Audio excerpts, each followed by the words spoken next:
Welcome to the fourth episode of Beyond Conversations, an initiative by IEEE Pune section and a podcast show which is for the students and by the students. Today, I'm your host Sohan Joshi, and I recently had the opportunity to talk to Mr. Pratik Ratadiya, who is currently pursuing his Masters in Computer Science from University of California, SanDiego. Pratik completed his Bachelor's in Computer Science from Pune Institute of Computer Technology, during which he was a summer research intern at IIST. Pratik has also been the FOSSE Summer Fellow at IIT Bombay. Pratik recently completed his 14-week-long internship experience at Apple, in which he was working in the machine learning domain.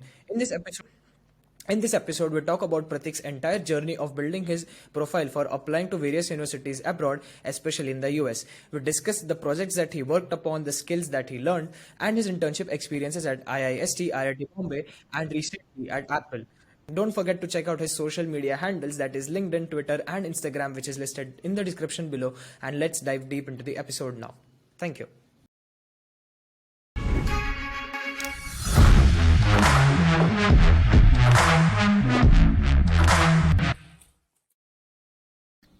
Okay, so hi Pratik and welcome to our podcast show named Beyond Conversations. This is an initiative by IEEE Pune section. And how are you doing there?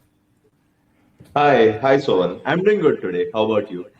Yeah, our third year started like 1 week ago. So yeah, it's going well. And let's begin the conversation with the first question.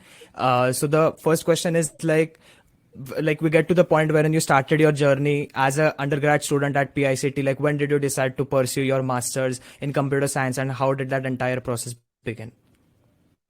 Yeah, so I was a part of PICT in the batch of 2020. So in my first year of engineering, to be honest, I didn't get to explore a lot of things. Like I was just hanging out, enjoying college life. So wasn't really serious about things, I must admit. But then slowly picked up pace, decided I need to get serious about, how I'm pursuing my undergrad. And in my second year of undergrad, I started to explore domains, get to know more about things. So earlier I used to work in web development. So in second year, first semester, I was a bit comfortable in exploring front-end web development. So I spent a lot of time doing front-end and, building websites for my college club, for other associations in the college, just helping them out with, website development, and gradually moved more towards backend, got introduced to some stacks over there, started working on them. And while I was doing this, based on my backend work, I had an opportunity to do a summer fellowship at IIT Bombay, where I got a chance to do a machine learning project. So I was selected based on my backend abilities, but I got to work on a machine learning project. And that was the time where I really got to, explore machine learning as a domain. And the more I started to dive into it, actually work on problems, do some coursework, that is when I felt that, this is something which is really fascinating and something that I would like to work more in. So I was determined that I should explore machine learning as an option. And this was back in 2018. So the plan was to work more in machine learning, build a career here, probably like at least one of my skills. So I feel that you should have multiple skills always, not just be good at one thing. But I felt like, at least one of my skills should be machine learning. So with that in mind, I started to read more and, talk to people about how things look like, in the machine learning space right now. And it was a booming market back then. It still is, but I mean, the hype has gradually narrowed down, I feel, in a way. But back in 2018, everyone was like super excited about what machine learning is and how things work. But there weren't a lot of job opportunities in India. And even the curriculum did not have a very huge focus on machine learning. So you had one or two subjects in your fourth year of engineering, but before that you didn't get to learn a lot about it. So I knew that, India may not be the best option to explore if I have to work more in machine learning, at least right now in this next few years. Along with it, I also had to study more about ML and, build some good research practices, because machine learning often, beyond the primitive algorithms, you also need to dive deeper into the concepts, how these things actually work, to be able to really modify them or get to work with them. So this would require me to do a master's at least, if not a PhD. And for master's, then of course, with the US being the center of AI ML innovation and, actual research as well, I thought it made the most sense to do a master's in the US. And these were just my thoughts back in the end of second year that I was exploring that probably I should finalize on doing a master's, like, after I graduate, and, probably focus more on machine learning, build a career out there. So that was kind of the idea, because I felt that, one of my learnings in second year was that I should probably plan long term, like not just think Right. about the next 2 months, 3 months, or 6 months, but if I have to make a proper career, what things might I have to do? So I used Right. to talk to seniors, talk to people actually working in the industry, and the general consensus was that it might make sense to, pursue a master's first, get to learn some good things, build some good academic practices, research practices, Right. and then, gradually explore whether you want to do machine learning in the industry or in academia. So all of this was Right. a long path, but definitely I did finalize on doing a master's somewhere at the end of my second year or the start of my third year. So yeah, Right. that was Right. Right. that was how I That's went great. about it. I mean, you just mentioned about your right. You just mentioned about your internship experience at IIT Bombay, and could you tell us about the entire process? Like, how was the interview experience like, and how was the application process, and what did you learn through that particular experience? Sure. So IIT Bombay has a lot of internship opportunities, some which are allotted through a centralized program. So say, they have a proper fellowship or an internship program through which you can go. Or there are also professors who often have like internship openings in Right. their respective research groups. For me, I had applied to this particular program called the FOSSI Summer Fellowship. So FOSSI is an organization based out of IIT Bombay, which focuses on like Right. free open source software and education. So that's their Right. general area. And I had applied to that fellowship just because, they had some good work going on in Django. So Django is a Python-based web development framework. So I was Okay. exploring Django back then. So I thought it might be a good Right. opportunity to really get to work on a project. And we were informed about this fellowship opportunity through the college, as well as online. You could come across some advertisements or some promotional material about it. So Right. I was, and it's kind of like a smaller version of Google Summer of Code, I would say. Like, of course, nowhere in terms of scale, Right. but say like you have Uh-huh. multiple teams, each one of them has a project opportunity. Then you can decide which project you want to work on. They'll have a screening task. If you clear the screening task, you will get the internship. So that was the general flow. Right. And in FOSSI, there is this particular organization called Spoken Tutorials, which is an e-learning platform. So they have a lot of e-learning resources available there. And that platform is built using Django. So they had this openings for like, Django-based internships. So they had a screening task, which involved like making a mini project of sorts. So you had to work on creating a portal, like, which Right. basically check that you are good with all your database skills, front and back end integrations and stuff. So you had to build this kind of Right. a small mini project, and they were going to evaluate you based on that. Right. And there were, I guess, around, so the original number of applicants will always be higher, but I would say like the proper submissions would be around 700 to 800, out of which Right. they selected five students, I guess. So five Oh, people got to very do good. the summer fellowship there.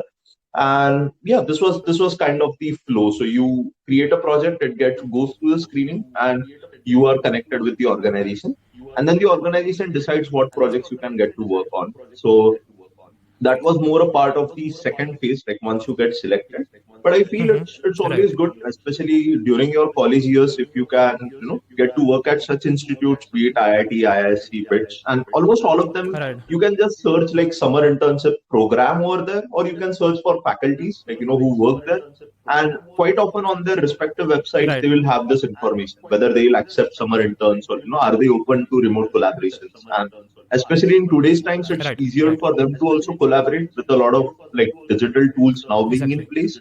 So I feel Exactly. it makes more sense for us to like explore out these opportunities. So back then I didn't have a lot of information, but thankfully with some promotional material and some information provided by my college, I was able to know about this program and apply to it.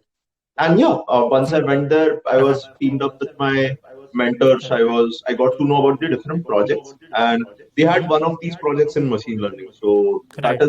that kind of caught my eye, because I was doing some machine learning, like I was Right. doing some coursework and just getting to know about the concepts. But I thought this might be a good idea, where I got into the team because of my web development skills, but if I can convince them to give me a machine learning project, it might make more more sense for my career as well. So then I talked to them about it, and I had this certification done. So today I feel now, like 4 years later, certificates don't make a lot of difference. But back then, because it was like the early years of machine learning still like in India, having a certificate was good enough to show your basic proficiency, that you know the stuff, what you are working with. So based on my certificate, they were convinced to give me that project. And over there, then I got to work on like some spam filtering systems. So essentially, Spoken Tutorials as a e-learning platform has their forums, and people can sometimes occasionally post some spam material over there. So I had to basically build up some spam filters which they can use. So it was I would say it was definitely a very good blessing for me in a way, because one, these fellowship programs are definitely very demanding. Like unlike say working in a professional company or a tech company, sometimes internships can be relatively, I won't call them chill, but you get to work on things which are already existent, and sometimes you are just exploring out randomly. But academic fellowships especially turn out to be more demanding, where they already have a problem statement in mind. You have a limited time period, you are supposed to deliver things. So I feel back in the day, like the things that I learned in IIT Bombay in like 1.5 months, the fellowship was around 1.5 2 months.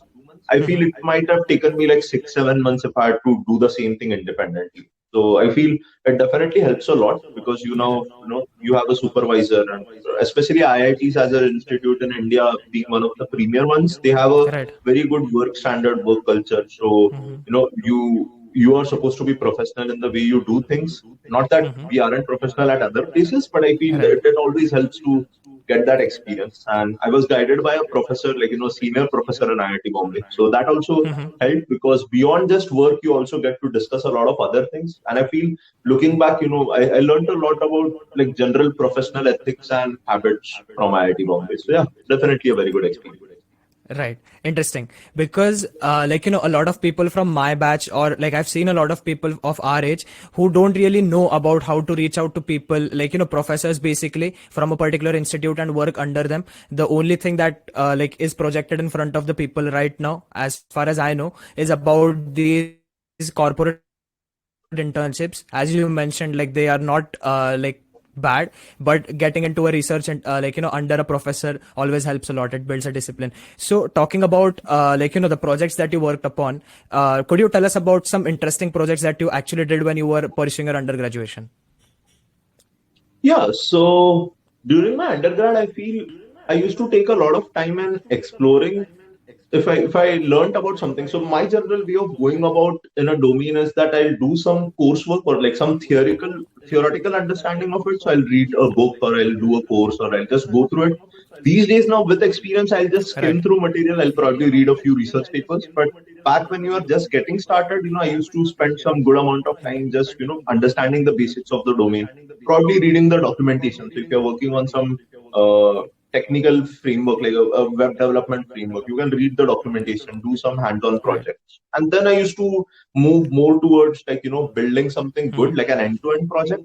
And then finally trying to wrap up by having some idea in mind. Now, again, having an idea in mind is probably subjective, like, being creative in what type of ideas you come up with. But I feel it makes a huge difference, because, essentially, in a way, a lot of projects that we have out there in the backend, they are using the same type of concept. I won't say that it's the same idea, but it's the same concept. Like, you will create a new object, you will retrieve an object, you will update an object, you will delete an object. So, a lot of these ideas, like a lot of these implementations have a similar method to it, but the idea is what makes the difference. So I used to spend a lot of time also just thinking about new project ideas, talking to people about this.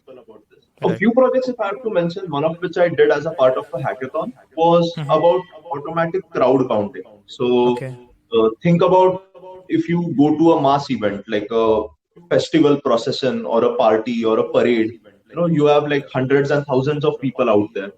And now you need to have proper, crowd management, as well as, relief teams there in place in case if an unfortunate event happens. They need to be there for any support. Now, for these teams, an important aspect of it is that they know how much crowd is present there. And it can be difficult to estimate this, just by looking at the crowd, because as humans, we tend to have very rough estimates. Like we'll say something like, 200 to 300 people attended the event, which is like a Right. 50% difference in the range that you are Right. providing to someone. Right. So what we proposed was, that let's do one thing. Let us click an image of the crowd. And, once you click an image, let's have a machine learning algorithm which can automatically tell you the number of people in that image. Right. And Interesting.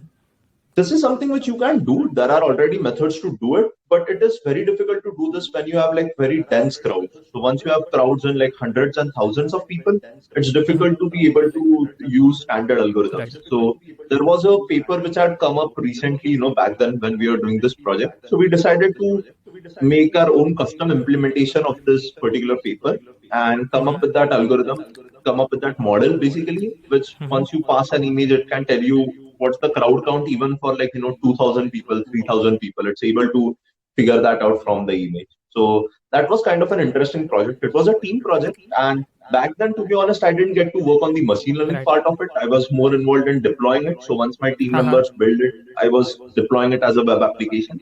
Uh-huh. But it was definitely a very good addition to my resume, especially because once I got more and more skilled with machine learning, I could look back at it and understand what things they did. Exactly. So, Yeah. which still helps me because I still have that resume, like I still have that project on my resume. Project. Yeah. So, this was a good one. And another one, if I have to talk about, was so once I started to work more into text. So, even in machine learning, you have like a wide range of domains you can explore.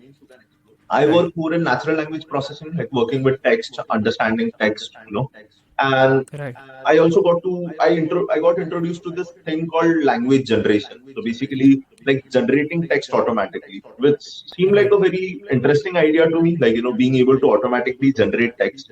And these days it's very common now. You have conversational agents, any of your voice assistants are generating text on the go. But for me Right. to actually get to work on it, I had to think of a unique idea. So what I thought was that back in the day, like, even today, to be honest, like the Prime Minister of India, Mr. Modi, he's known for his oratory style, like, the way he delivers his Exactly. speeches. So I thought, what if we could write a bot which can, mimic his speeches? So like the way he talks, like, the type of language that he uses, what if we could mimic that? So this was more of a way for me to learn more about this domain. The idea is just there to like guide your creative process, but for me to understand these concepts, like what will be Right. required. So then I teamed up with a person in college, like a fellow batchmate, and both of us were like working on this thing where some part of it was writing a scraper to first scrape some speeches from his website. So Mr. Modi has his personal website where he puts up transcripts of his speeches. So scraping them out and then having a model which can basically just understand how does he write his speeches, like what's the structure of his speeches. And once you Right. show enough speeches to this, like, so we scraped around 100, like, 100, I would say, lectures and talks of his from his website and Right. multiple languages, so English, Hindi as well. And Right. once you train a model on it, and if you give it a new prompt, like give it a starting sentence, it can Right. generate speech which is similar to, the way he speaks. And we could actually observe that it was able to, like, get some of the Right. nuances of the way Mr. Modi speaks. So it was a good, it was a very fun project, but also something which helped me understand how NLG works. So that was a good idea. And beyond this, Right. I have also worked a bit on like disease related machine learning. So like, having machine learning for some disease classification. So working with tumors or like, so those are, these days they are very popular. Even back then there was some work going on, but a lot of it was Right. still like, very open. So you used to have competitions around like, brain tumor detection or, even cancer, skin cancer, melanoma detection. So I've had Right. the opportunity to work with some people in my undergrad on, these types of projects as well. Right. Interesting. So, like you mentioned a couple of times about like working in a team, networking with people, talking to people, getting to learn from them. So, like I'm pretty sure like there are a couple of soft skills that you build through this entire process of, let's say, internships that you learned, like all the soft skills that you learned that are still applicable right now, the ones that you like help people boost their careers. Right. So I feel like a lot of the things that I learned during these 4 years of my undergrad, specifically, I feel not being hesitant in expressing out your ideas. A lot Right. of times we tend to be nervous, or we just keep things to ourselves because we feel that we may not yet be fully sure about what we are thinking. So I feel that skill of being ready to speak out, or think out openly, of course you should do some study of your own before you speak something. But if you feel Right. that you are well read about it, don't be hesitant to express your ideas or your concerns. That was a good skill for me to learn. Apart from it, presentation in general, presentation to this day, I feel if I have to give a talk, if I have to talk to people, it helped a lot that during my undergrad, I used to just, I was never hesitant to give a speech or a talk if I had to, it helped me a lot Right. in overcoming my stage fear in the way I talk to people. So that was a good learning, and it still helps me to this day. And beyond this, coming from a non-tier one university, sometimes you have to spend quite some time, building Right. connections, even during your undergrad, if you want some Right. internship or some work opportunity. So how do you reach out to people? How do you write emails? So these were things, of course, I made a lot of mistakes on the way, but I feel it helped me a lot that I learned this thing, on how do I really approach someone, how do I connect with them. So things as simple as cold mailing, or LinkedIn conversations, or Right. even team activities, remote collaborations. So these are the type of skills which are always going to help you, and it's a very good opportunity if you work on them during your college years, I feel. Right. Phase of the entire process, like when the application process actually caught up momentum, like you decided this by second year end or the beginning of third year, like you'll apply for masters in computer science. But when did this entire application process pick up momentum, like about giving GRE or writing your SOPs, LORs, and then finally getting admitted to UCSD? So how was that entire process like? Yeah, so once I decided this at the end of my second year that I will go for a master's, I think I did not spend much time in then figuring out stuff. Once I was sure, I gave it a lot of thought, whether I have to do a master's. But once I was sure about it, I spent probably like a month or two, just getting to know what are the things that I need to do. So for a master's in the US, you need to as you mentioned, you need to give your GRE, your TOEFL. You will need to do some work basically to show on your profile that you are worthy enough of getting admitted. So once I started to read about these things, also going through Right. some profiles of people who are admitted in these universities, like what are the type of profiles that get in. The general Right. idea that I got was that I come from a non-tier one university. A lot of people that I see in those schools, in the US, come from tier one background. So I Right. need to bridge this gap somehow. That there has to be some extra things that I need to do to bridge this gap, so that the university in the US is not hesitant in deciding between the Right. two of us. So if I can bridge this gap, that could help. On talking to people and reading about profiles that get admitted, one thing I realized was that people generally tend to have, if it's a university which is more research centric, it always helps if you have research papers. And any school that I was looking for, top 10 schools in the US, you will find they are good at research. So it's not just like Right. being good at application or industry prospects, but they are also equally good at research. So one thing I knew was I'll have to do some research work. I'll need a good GRE score. I'll need to make sure that I maintain my GPA, because if you have a low GPA in a not so known university, it reflects very badly on your profile, because you are already coming from a Right. background which is not so known. And if you aren't good even in that unknown background, it's very difficult for them to trust you to deliver on the big scale. So Right. what was important was to maintain a good GPA. Apart from it, doing some projects, or making sure that I have some good internships, or work experience which can speak for me. Because an important part of this entire process is that you need to reduce your responsibility of proving yourself as much as possible. In terms Right. of, say, if I feel I'm good at machine learning, it is difficult for them to be convinced about this, especially because there are no interview process, at least for masters. So you just send a written application. So they are Right. going to take your word, and they are going to make the decision based on what you have submitted. Now, me telling them that I am good at, say, hate speech detection, versus me telling them that I have a research paper in HT's detection, which was accepted at this conference.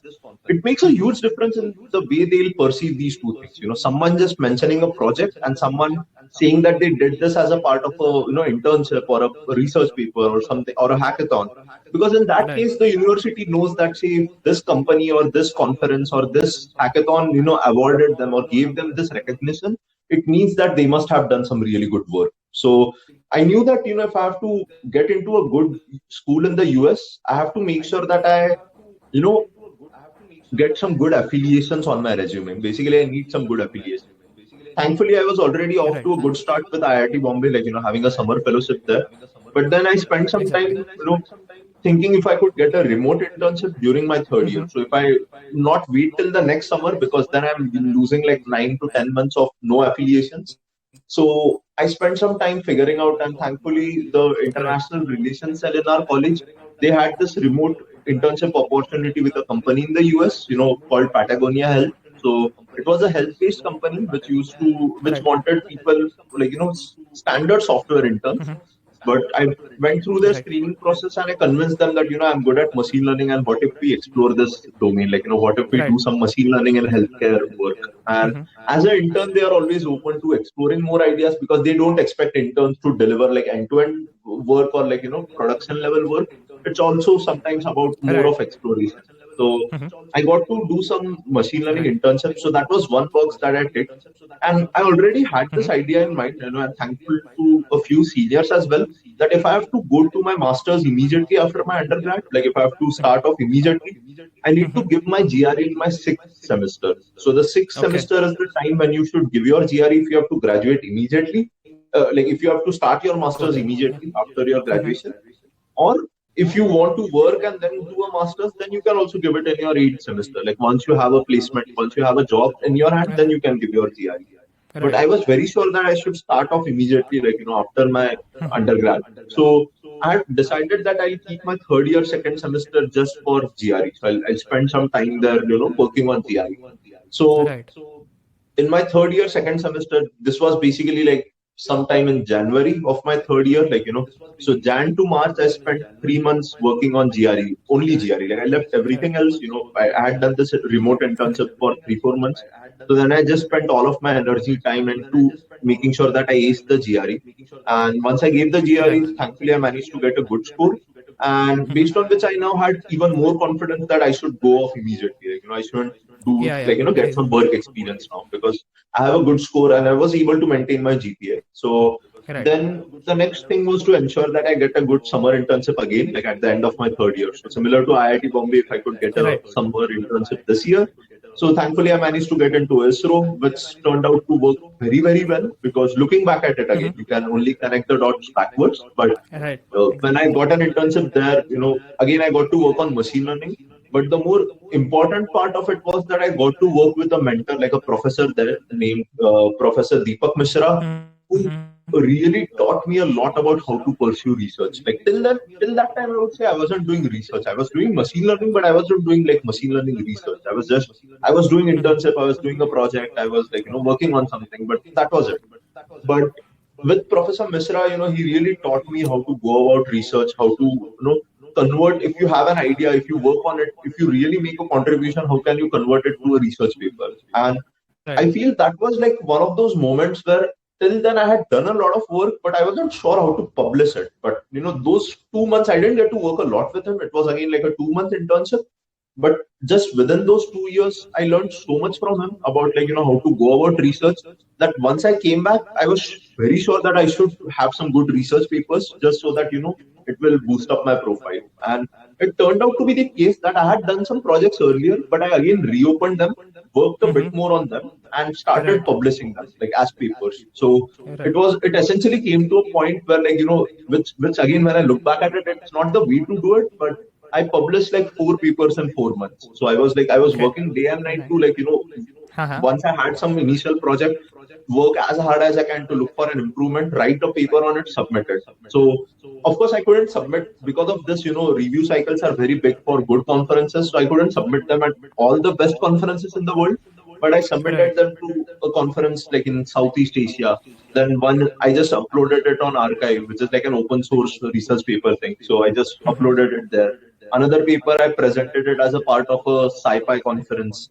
And then one paper, which Professor Misra had guided me about, we ended up publishing it at the workshop of an A-Star conference. So A-Star is like the best conferences out there. Okay. So one such conference I published at one of their workshops, and that turned out to be the game changer because once you have an A-Star, even a workshop paper, that shows to universities that you are very serious about what you are doing. So Right. all of this, definitely I had planned it in advance, like how I want to approach it. Like third year, first time I'll do some remote internship just to get some affiliation, like good things to write on my resume. Third year, second sem with GRE, then third year and summer internship. And over there, then I figured out, okay, the next 6 months, the way I had thought about it earlier was that fourth year, first sem, I'll make sure that I do like another internship maybe, or like, maybe write a research paper. But with Professor Misra, I got like absolute clarity on how should I go about it. And I feel that I probably was a bit late in how I started with the application process specifically, like around. Right. So these applications, you might think that you're gonna start off your masters after your graduation, so it may be late, but these applications are done within the end of your fourth year, first semester itself. So you don't really get your fourth year, second semester. Second semester. Yeah, it's done by your fourth year, first semester, or basically your seventh semester of your undergrad. So I had to make sure that I submit all my material by the December or the January of my fourth year. So that's the time when you're done with your process. Then you can't do anything. The next 6 months, you just wait to hear back from universities.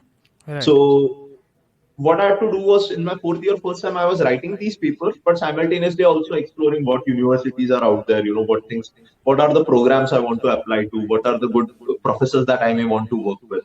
And then October, November, December, those 3 months is when I really spent some good amount of time. Once I had published these papers, once I presented them, then I had a good resume to talk about, where I had now 4 internships, 4 research papers, 9 GPA, 330 GRE. So there was a lot of things to talk about now, to build my profile around. So then I spent some time writing my statement of purpose. And then, over these 2-3 years now, I had worked with some professors in my college, some as a part of my summer internship. So, then I reached out to them that, would you be okay to recommend me? I feel your recommendation can add some value to my profile. And the way it works is that the more time you spend with someone, the more it helps you, like in terms of your recommendations. So it's not just about like, who is the person that recommends you, but it's also about how much time you have spent with them. So, I made sure that I reach out to people with whom I had actually spent like 2-3 years. So I was a part of a student club in my college. So I reached out to the club counselor, like, if you could give me a letter of recommendation. Then I reached out to my project guide, in my college. So for my project, I had an advisor. So I reached out to them to recommend me. And I reached out to Professor Misra because he had actually seen me do proper research. So I thought his LOR will make some sense. So with these 3 LORs and SOP or resume, so I applied around December, like November, December. That's the time when they have their deadlines, and December, January. And then I started to hear back from them around February, March or so. So then I ended up getting admits from UCSD, University of Maryland, College Park, University of Southern California, Ohio State University, and University of Texas at Austin with an online program. So those were the admits that I had. Right. So, talking about your research research paper writing experience, you started TechSwick at in your college. So I went through your LinkedIn and you mentioned about you helped out 500 students with the research papers in AI ML domain or data science domain. So what was that entire experience about? Yeah, so TechSwick was actually something I pursued once my applications were done. So once I was done with things, I thought I have some time in my hand. So what are things that I can do? One is to just lay back and just enjoy the remaining time in your college. So definitely did a lot of that, just hanging out with friends, going on that Goa trip, enjoying college life in general. But beyond that, it was also about let's just explore maybe starting something of my own, just getting that experience of how does this look like? I've been working independently or with someone, but am I at this stage now where I can deliver value to others? So that was the kind of feeling that I had in mind. So TechSmith, the name and everything came off very late, but basically the this idea had already started in fourth year, second semester, where now more and more people were aware about my work, the things that I had did. So people started to reach out, hey, could you help us with Right. so I have this research paper going on. Can you help review this for me?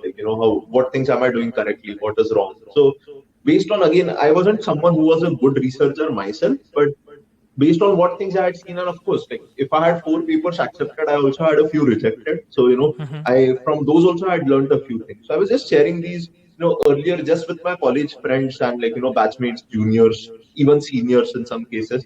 But then I realized this could be a good area where we need a lot of guidance and help. So what if I could do something over here? So just before the pandemic, I spent some time visiting some remote colleges in some remote parts of Maharashtra and even other places in India, where I used to go there and teach basic machine learning, Python, stuff to college students who don't have access to this material. So there are a lot of students who in colleges where they don't get access to quality education, quality mentoring. So this was more of a social initiative for me. I wasn't charging them if looking back at it, I was charging them like 300 or 400 for material which cost you like 10 or 12,000 out there. So I used to Okay. go to this remote place wherever it will be. So I've been to some parts in northern Maharashtra, some places other where I had to stay there for 5 days, conduct 6-7 hours of boot camps every day, just teaching them about things.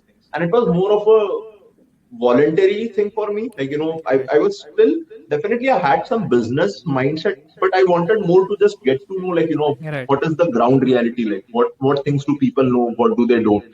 And then once the pandemic happened, of course, I couldn't do anything in person, going out, reaching out to people. But then because of the pandemic, I had to defer my master's by 1 year. So I was supposed to Right. start my master's immediately, but then everything went virtual. So I just asked my university to postpone my admit by 1 year. And they were happy to do it. So I then had this one extra year where I was working in a company, but I also had some time in my hands. So I thought, let's just spend this in a more Constructive way. useful way, in a more purposeful way. Uh-huh. So I ended up acting more like a consultant of sort. You could think about it like consultant as in, if there is a professor who needs some help with their work, I'll provide them some guidance on what might be going right, what might be going wrong, especially because in India not everyone was able to keep up with machine learning research. So often even professors can benefit from our help, because they may not always have the time and the bandwidth to Right. keep reading new papers and stuff. So I used to then act like a consultant, or just help them figure out, okay, these are the things you can do. Right. And simultaneously, I was also helping students, like juniors. I used to tell them, if they are working on a project, how can you convert this to a paper? Help them in some cases review out papers. So I've reviewed almost 25 papers, and Okay. I used to also conduct talks online, and training sessions to help people with basic machine learning, Django, NLP. What are these domains? What is going on here? For me, it was more of an experience to get to know how well I'm able to present myself, to improve on my soft skills, and to Right. also really get to earn some money, to be honest, also like some as a Right. side venture, because I was charging, like, for professional companies I was charging them, or for professionals. For Right. students I used to do it voluntarily. So I didn't charge a student to like review their paper or something. Right. But Right. it was more about getting this experience, so that it also helps me to learn from others' mistakes as well as their learnings, to get to know what things they are doing, what are they up to. So it was more of a mentoring thing for me. And indirectly through this, I could reach out to many students. I taught almost 500 students through this, reviewed Right. almost 25 papers, and made some good money, I would say, in terms of as a side hustle. Like, while my main job was going on, also earn some good Right. money. And all of this together, provided me an idea of at least how a service-based startup looks like. So I Okay. was doing more of a service-based thing where I'm like, Exactly. every time I need to give my time, my effort to deliver something. So it was a good experience to know how service-based industries work. I used to, and of course I couldn't do all of this myself. So Right. often I used to also give out some work in terms of a contract to others. So, I was also now had to do this thing where I'm managing my finances. If I get some project, if I have a project under me, how can I allocate my budget? Whom should I reach out to? It was a good experience in itself, having 3-4 people. So we had a team of core around, so being the main person there to figure out, how to allocate budget, whether I should approach more clients or not. Are we at this stage Right. where I cannot handle any more consultancy? So overall, a very good idea of how service based works. So definitely a good way, I would say, to utilize the time that I had in my hands. Right. Really interesting. I mean, this is like a really, what do you say, constructive way to spend that buffer period of 6 months or even beyond that, actually. I haven't heard this from many people. Like, this is a legit first time I'm hearing something like this. And this seems really fascinating, like helping out people and then adding value to them. And then also, like, just making money as a side hustle. Definitely a great thing to do. So yeah, talking about your experience, like the third part of the entire podcast right now is about your experience at UCSD. Like it's almost like over 1 year, I assume, after getting there.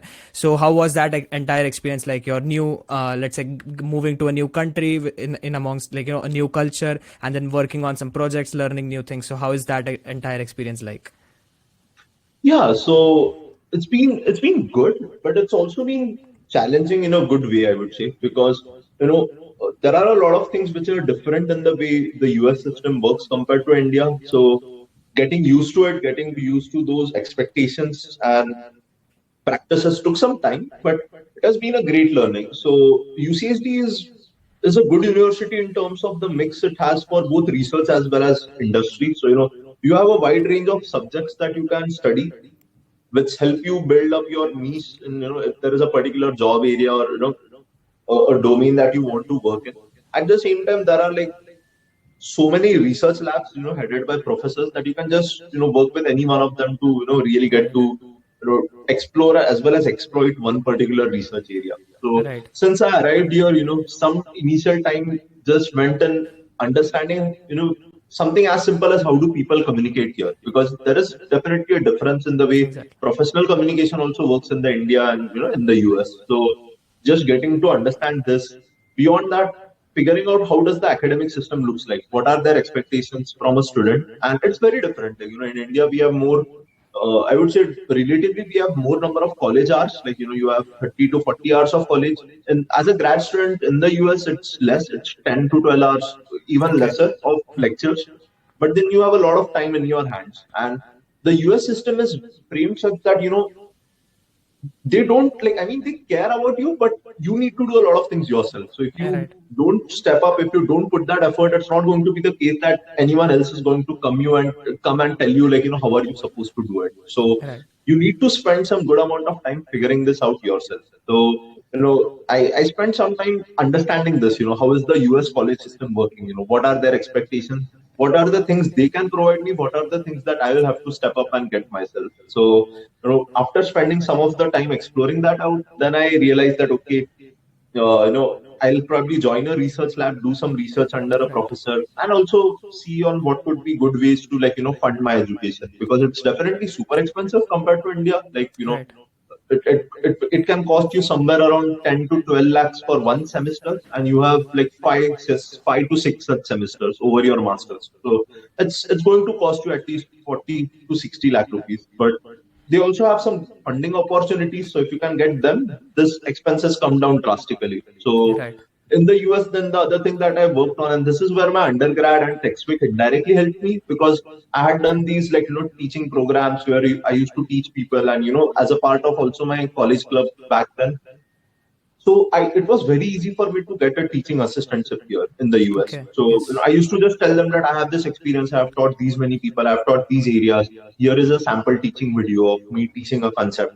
And that really convinced professors to give me a teaching assistantship opportunity as soon as my first semester. So thankfully, since my first semester, I have been funded. So, those expenses came down drastically.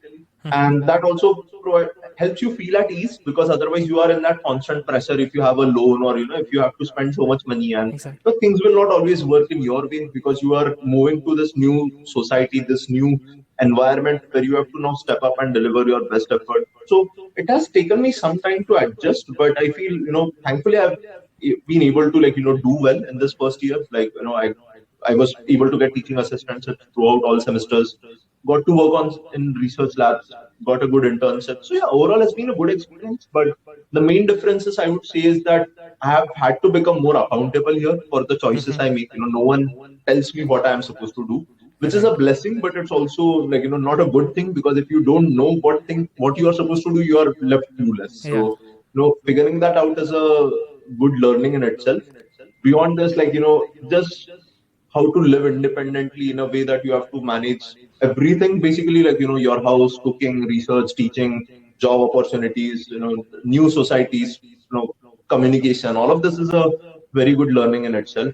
And apart from this, I feel like also you get to work with a very good set of peers. So, like, your fellow batchmates, especially in a university as highly ranked as UCSD, you have some of the best talent in the world here. So that is a different learning in itself, because while you may come from a different background, that is no longer an excuse for you to not perform well. So to step up to the occasion in a new environment where you have some of the best talents is definitely a very good thing, because there is no race here, because everyone has their own paths. It's not like everyone is studying the same subjects or doing the same thing.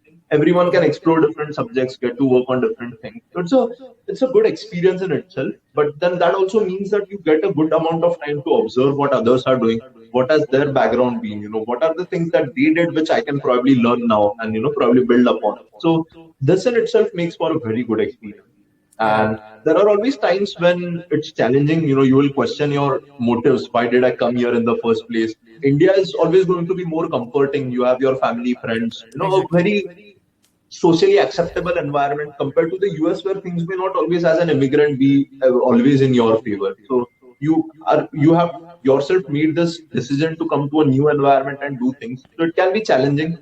The academic can sometimes get rigorous. You may have assignments every week, and they are evaluated very thoroughly with all, like, ethics and integrity checks in place. So you can't just, like, plagiarize or not submit good work. So doing that week in, week out for like 10 weeks, 20 weeks consecutively can start taking a toll. So there are days when you feel that, is this all even worth it? Thankfully, I haven't had that feeling, because, having spent a good amount of time making this decision, I know why I'm doing stuff, but I've seen people sometimes struggle with it. So it's a very good experience in itself. And I feel if anyone has an opportunity, definitely go for it. It's a learning. I'm sure you can get it in India. It's not like you can't, but being able to do this at this stage, in a first world country, will teach you a lot of things which you can actually take back home and, do really well. So yeah, definitely something I recommend for everyone. Right. This seems like a complete wholesome experience which develops you as a person, and also your basically your personal and professional life all together, like networking with amazing people, and then working on, like, basically the stuff that you learn is not spoon fed to you. You have to go out and learn new things, and then by networking with people and everything else. So this definitely seems like the like one of the best things that can happen as an international student. So yeah, so the next part of the video is actually the most demanded part of the video, because everyone is excited to know about this journey. Basically people from my college keep talking about you, like, the Apple guy who interns over there.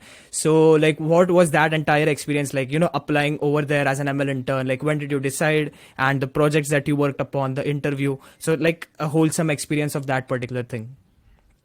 Yeah. So after arriving here, I was still sure that, the reason that I've come here is to, make a career in machine learning, learn a few things. So I was hell bent on making sure that of course, I need to explore software. If the time and situation arises, I will do software work. It's not like I won't, but I will prioritize machine learning over other domains any day. So since coming here, I made sure that I do some coursework in machine learning, like, and graduate level coursework in machine learning is very different, demanding in a different way. So it was a good learning.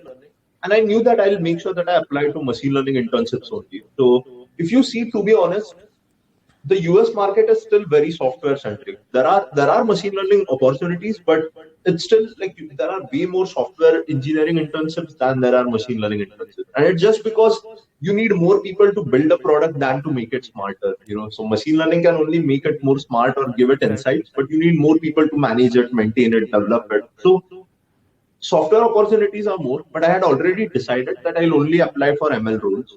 And in the US also, it's like, if you are going to intern next summer, like if you are going to intern in June, the applications start in the September, like August, September of the previous year. So it's a good amount of time before your internship. So once I arrived here in September, I started to apply to companies. I applied a bit late, around October, but no, I recommend applying early. So, and applications are generally a mix of your resume and your previous details. So they'll probably ask you for your LinkedIn profile.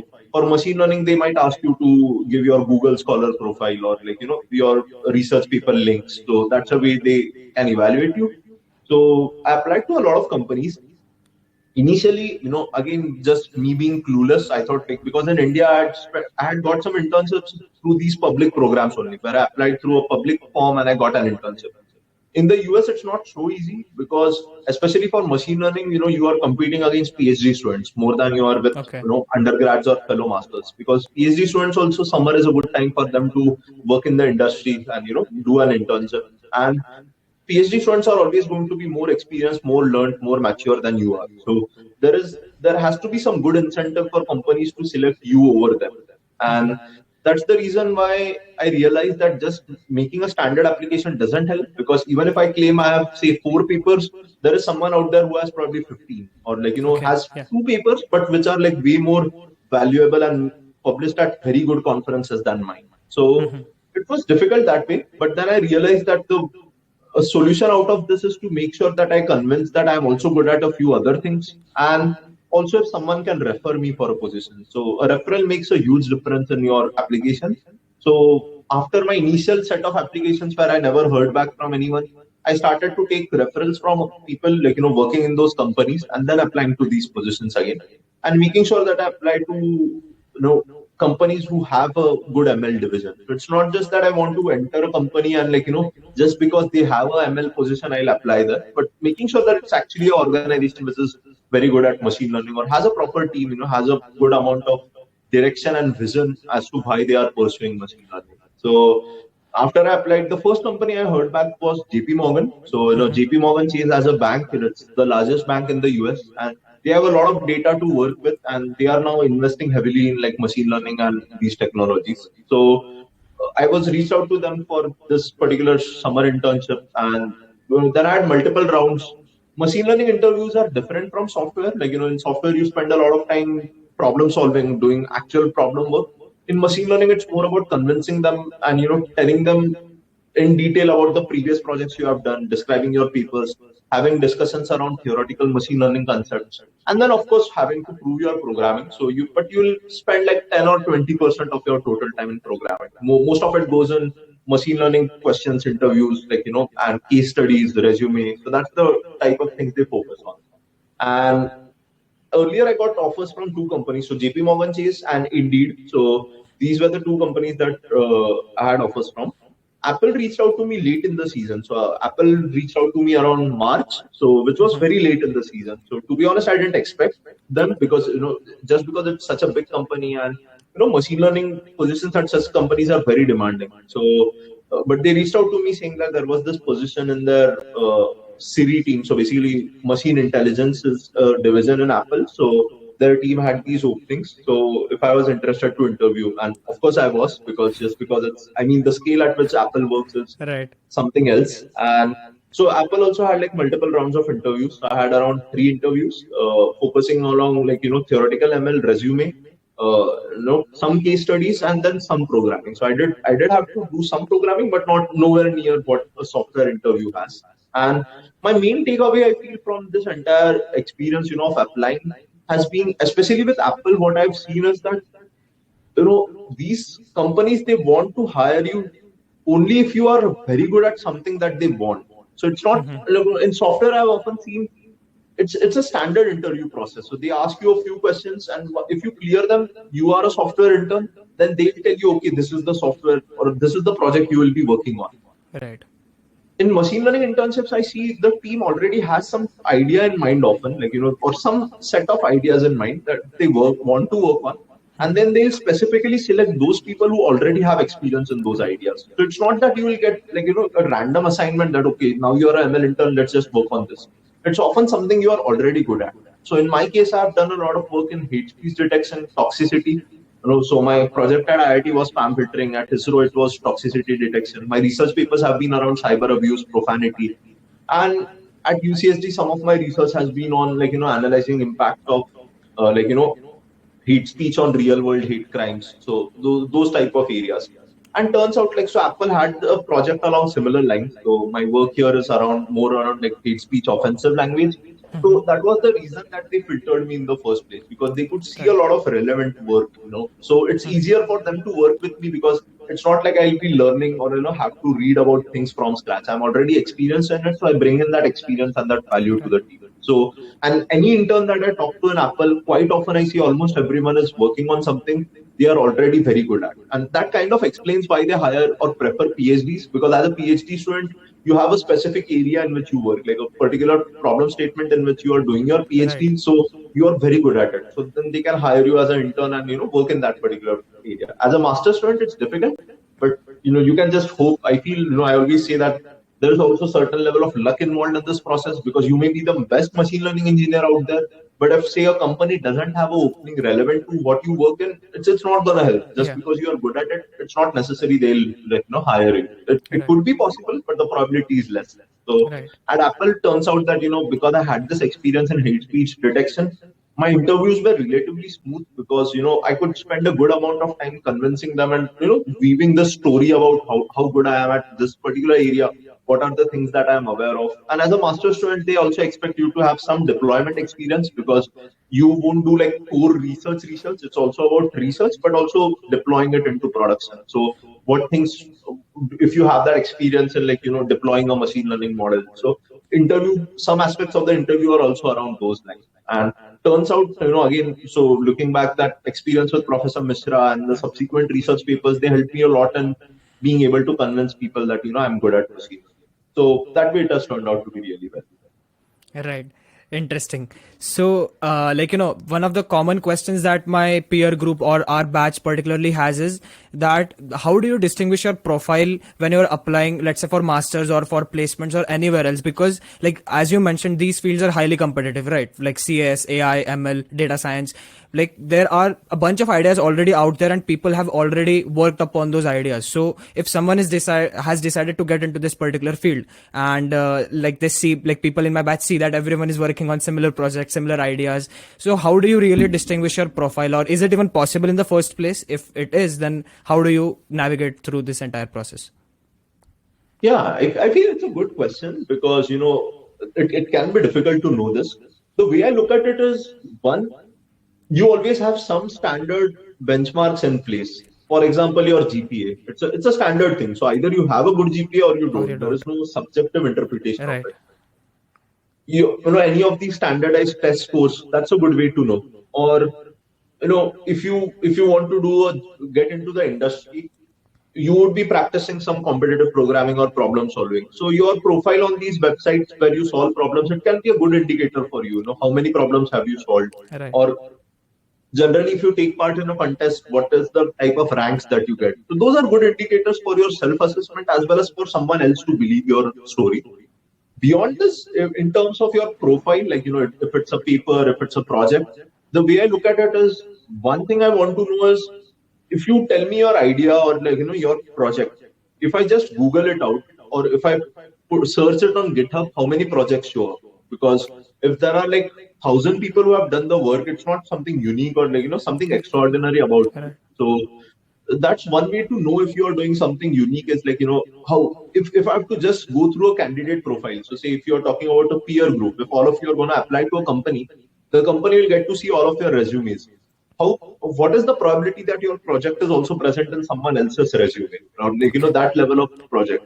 And this could be a good way for you to know. So say if you are working on something like, just as an example, say railway reservation system. Now there may be like 100 students in your own batch who did this as a part of a database course. So it's not going to make a difference then. So essentially you have it in your resume, but it's just going to get cancelled out because even someone else has it. So it's not a unique factor for you anymore. Exactly. So I feel projects which are unique, projects which are more end to end, because everyone may have the same idea, but it also depends how well do you execute it. So that execution, it depends a lot. So what you can think about is, what was the scope that I missed out on in this project? Like, if I completed a project, what were the things that are yet to be done? If you can complete them more, even better, because then you have a more like, comprehensive project. But if it's something very basic, that many more people must have reached till that stage. So it's also about how, like, not just about how unique you are doing, but even in that uniqueness, you can never be like the only one to do something, but you can be the only one to reach to a particular level in that project. So there are like multiple ways to scale it. So that makes a good difference, I feel. And apart from this, the affiliations that you carry, because like, so affiliations indirectly is like a standard benchmark, because say, I built a railway reservation system, but or say a ticket management system. I did this for a company called, let's just say, Pratik Infotech. So I built this for Pratik Infotech, and say, then there is someone who has built a ticket management system for Google Asia.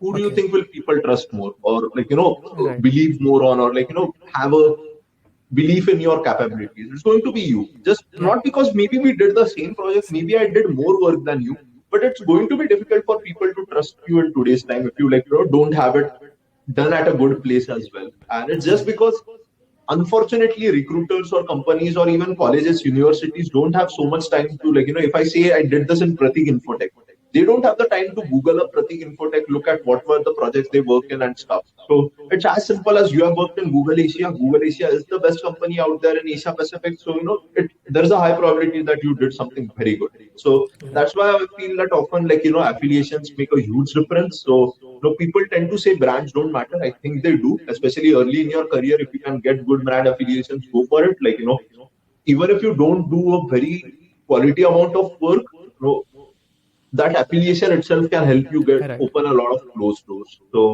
I feel that makes a huge difference. So try to look into what are the unique projects you do, how comprehensive has your work been, where do you stand on standard benchmarks, and what are the affiliations you are currently carrying. Because if you don't have very good affiliations, it may not make much of a difference in on-campus placements, especially in your fourth year. Maybe you will still get into some company, but I So mean, if you okay. So really need to one get into important like question top that my places, it helps batchmates a lot also if have you is have like, work published how or did you like, basically navigate interned your or time worked at, in the good third and companies fourth in the year, past. because you did a lot of things. You were into, yeah, like you did internships, you wrote research papers, and how was that entire process about? Like, how did you just manage your time? Yeah, I think what helped a lot for me was that I was very clear about what I wanted to do. Like, once I had decided I want to do a master's, being very sure about what things you want to do helps in, like, managing your time properly, not getting distracted by, any new domain out there, or like, any recent cool thing. So, once I was sure I want to do this, that helped me a lot.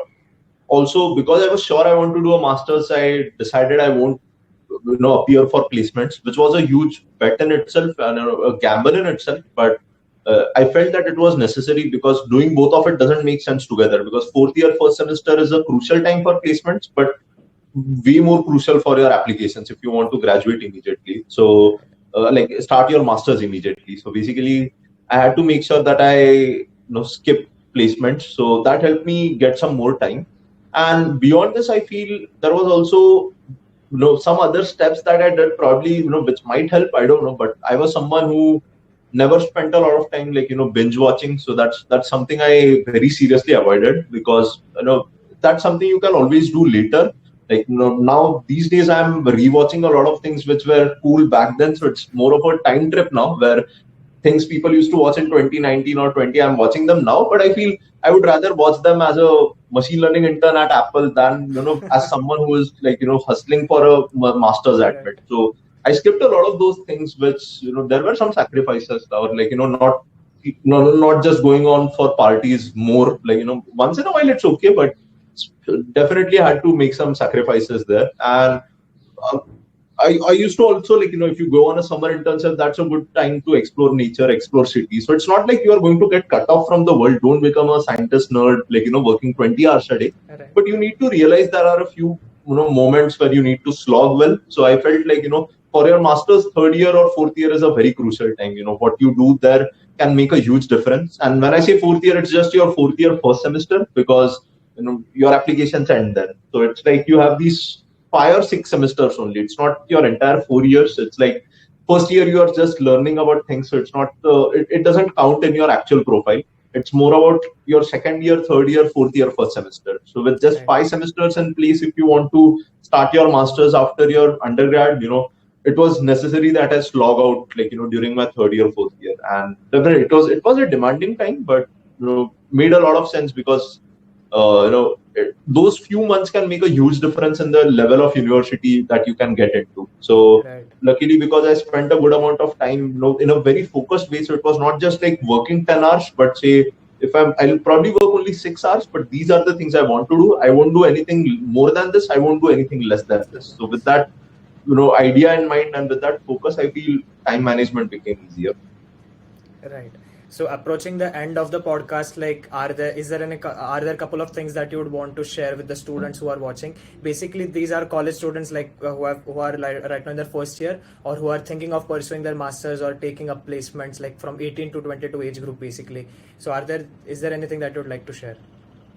Yeah, I feel like, if you're just getting started off, try to see if you can get that clarity about whether you want to do a master's or not, or like, if you want to join the industry, try to get some clarity at least by the end of like your first semester of third year. Like, it's a good, I know it can be difficult, but it helps if you have at least some sense of direction in which you are supposed to head to, because then you can focus a lot of your time and energy in the right way. So make sure that you have that clarity, because you don't want to be like in your fourth year, first semester, and then figure out, okay, no, I'll now go to a master's, or I'll probably settle for this company. Instead, plan well in advance. Having a long-term plan helps a lot. Spend a good amount of time in deciding something, but once you decide it, make sure that you stick to it, like, commit to it. Always have a plan B, but if once you have decided on something, don't let anything distract you. Beyond this, to give more specific advices, if you are planning to do an internship in India right now, especially software, make sure that you are a very good problem solver. A lot of companies just care about problem solving. You may not agree with it, but you need to do it. So make sure that you are very good at problem solving, because that's a way for you to stand apart. They won't care what university you come from if you can provide them a solution which is, say, 1 second faster than someone else, or like, if you can solve more problems in less time. So be very good at problem solving. Try to get good affiliations as much as you can. If you have to choose between doing a great project at a smaller company and doing slightly like still good project, I won't say do bad projects at great companies, but if you can get to work on something which may not be at the same scale, but if it's at a very good organization, probably prefer that, just because that will open up doors to do more great work in the future. So even if you miss out right now, it may help you in the future. So I feel that's something that you should do. Don't compromise on your GPA. It's a natural tendency to do that, but I feel like it's not going to add anything to your profile, but it can take away a lot from it. So if you get a bad GPA, it can reflect very poorly. So it's just a gate pass. So a gate pass can only take you inside, but make you eligible for a environment. But you need to do some work to prove yourself. But make sure that you don't want to mess up things just because your GPA was bad. You can cover up for pretty much everything, but once your GPA is gone, it's gone. You can't, you never get a second attempt for a GPA. You can get a second attempt for like, even if you don't do an internship now, you can do it next year. Even if you don't join a good company now, you can join it later. But your GPA is something, it's kind of like a permanent engraving, which kind of sucks, but it is what it is. So might as well make sure that you get a good GPA. And standard few set of advices I give as a personal individual, like, again, these are subjective, but I feel at least during your engineering, everyone has their own way of coping up with things, but try to make sure that you spend some good amount of time on your fitness, on your mental health, not binge watching a lot of stuff. You should always have some sorts of entertainment, but binge watching is something you can always do in the future. Trust me, it's on the cloud. As a software engineer, I know they will never delete it from the cloud. So you can watch something 2 years later also. You might not look so cool in the moment when everyone is posting about it, but it won't matter in the long term. Trust me. So have your ways of coping up with things. Have your ways to rejuvenate, but don't end up in a place where you are spending like 10 hours a day just watching something which isn't adding a lot of value for you in your career right now. So I feel that's something I always say. Avoid drinking if you can. People will be, this is again subjective advice. So my objective advice is already done. In terms of subjectivity, I feel like working out, working on your fitness, working on your mental health, avoiding these things, because they help you be in a good state of mind. It can be, these can be good escape chambers, but then they soon become more of a dependency. You don't want to be dependent on an external factor to keep yourself motivated or to bring out the social person in you. You should be social. Even if you're an introvert, you shouldn't have to depend on something to bring up your personal communication or the way you interact with people. So that's the reason I generally prefer recommending this, because from what I see, if you have to depend on an external addiction or a way to, bring out the real you, it's not good. Especially so young in your career, I would say, try to avoid that as much as you can, because, that will help you really build a good personality for yourself. This is something which is always an ever learning process, not like, I have already figured this out, but the more I talk to people, the more I realize that, these are the things which don't matter a lot. So, go out, explore things, explore nature, party around. I'm not saying don't do all of that things, but also make sure you realize the difference between, enjoying it and getting addicted to it. Exactly. So yeah, that's what I have to suggest. Yeah. Thank you so much for being with us on this podcast show. I mean, it was a pleasure interacting with you. I'm sure a lot of learners must have understood a lot of things. And yeah, thank you so much. It was a great experience. Thanks a lot. Thanks a lot for having me today. It was great talking to you. Thank you. Well, that's it for this episode, guys. I hope you found this conversation insightful. If you did, please let us know in the comment section below. Also, don't forget to check out Pratik Ratadiya's LinkedIn, Twitter, and Instagram, which is listed in the description below, along with our Instagram page in which you keep updating about our future podcasts. Thank you so much for watching and have a great day. Bye-bye.